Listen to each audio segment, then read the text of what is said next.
J'accuse Macron, son gouvernement et tous les pseudo-experts. Et je demande qu'ils soient jugés par les Français pour les conséquences de leurs actes. En France, on est 67 millions. Si jamais le coronavirus tue 2% de la population, alors ça fera 1,3 million de personnes en moins.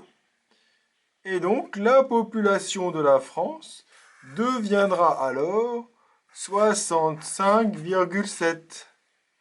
Si la mortalité est plus élevée, qu'on ne peut pas soigner les gens, que le virus mute, alors, dans ce cas-là, ça devient 3,4 millions de morts.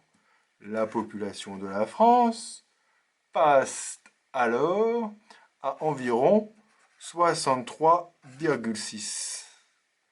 Et cette population de la France, si jamais le virus devient très très méchant et qu'on en perd encore, alors, dans ce cas-là, on retourne pas mal d'années en arrière.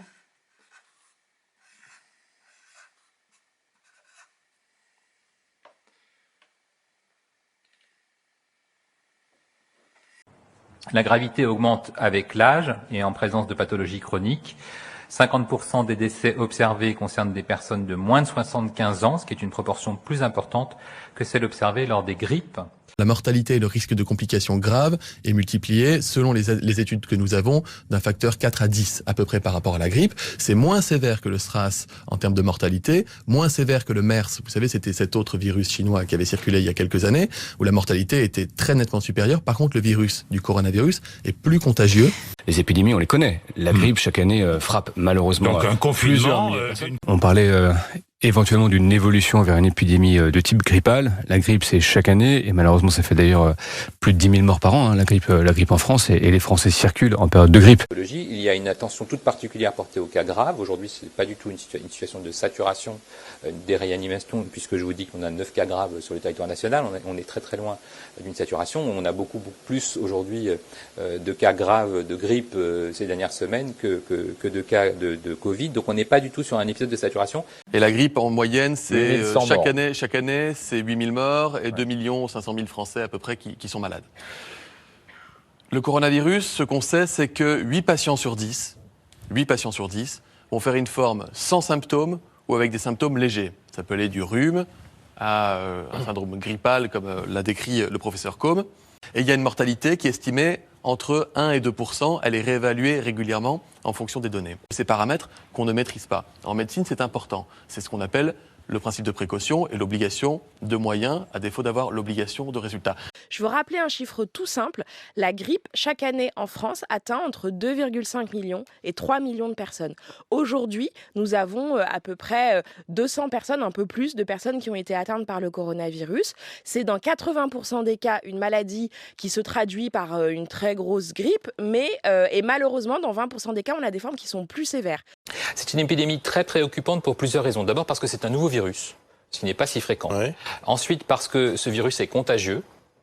On le voit, il y a à peu près 2 ou 3 personnes qui sont contaminées par personne malade. Et puis c'est un virus pour lequel on n'a pas de vaccin et pas de traitement efficace. Pour la grippe, par exemple, vous savez qu'on a chaque année un épisode de grippe saisonnière. On débute l'épidémie avec des tests pour savoir quel virus circule, quelles personnes sont touchées. Et puis quand l'épidémie arrive et quand l'épidémie de grippe est installée, je crois que vous avez probablement tous les deux fait la grippe, vous n'avez pas eu de test de grippe. Alors, on peut aujourd'hui tester beaucoup de gens en France, il n'y a pas de problème de capacité, il y a un problème d'indication. Tester tout le monde n'a pas beaucoup de sens. Tester autour de cas groupés, tester dans un établissement de santé, tester dans une maison de retraite a un véritable intérêt. Tester une infirmière, par exemple, qui travaille à l'hôpital. Donc aujourd'hui, on est vraiment sur cette logique de recherche active de cas, de recherche évidemment systématique du virus pour toute personne hospitalisée, pour toute personne en réanimation, quand on a plusieurs cas au même endroit. Mais dépister en population n'a pas grand intérêt. Et d'ailleurs, pour la grippe, par exemple, Vous savez qu'on a chaque année un épisode de grippe saisonnière. On débute l'épidémie avec des tests pour savoir quel virus circule, quelles personnes sont touchées. Et puis quand l'épidémie arrive et quand l'épidémie de grippe est installée, je crois que vous avez probablement tous les deux fait la grippe, vous n'avez pas eu de test de grippe. Tant qu'on n'a pas les conclusions de l'épidémie, c'est très difficile à dire. En réalité, la létalité, elle est plutôt en train de baisser au fil du développement de l'épidémie. Elle est plutôt aux alentours de 1%, ce qui est quand même, je rappelle, la grippe est plutôt à 1 pour 1000, c'est pas négligeable. Mais il faut faire attention à ce déroulé de chiffres. On en tirera des leçons un peu plus tard. C'est pas très inquiétant en termes de létalité. Alain Ducardonnet, vous êtes d'accord? Oui, non, c'est ça, parce qu'en fait, il faut bien faire le ratio. Le ratio, c'est entre les personnes qui décèdent et les personnes qui sont infectées. Or, on voit que globalement, ça évolue plutôt dans le bon sens, avec une hétérogénéité en fonction des différents pays. Même en Chine, il y a une forte hétérogénéité entre les différentes régions de Chine. Et donc, c'est vrai qu'en France, pour l'instant, on a un score qui est relativement encourageant, puisqu'on est à 1,4%, et que là, les Italiens sont plutôt vers les 3,5%.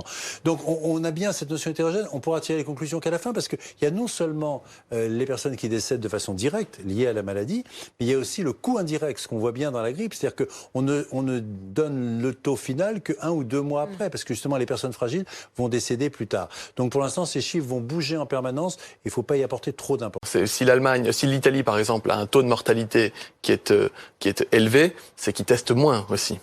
Parce que moins vous testez de malades, plus vous passez à côté des patients qui sont pas ou peu symptomatiques, et donc plus les malades sévères vont représenter une proportion importante des gens que vous avez dépistés.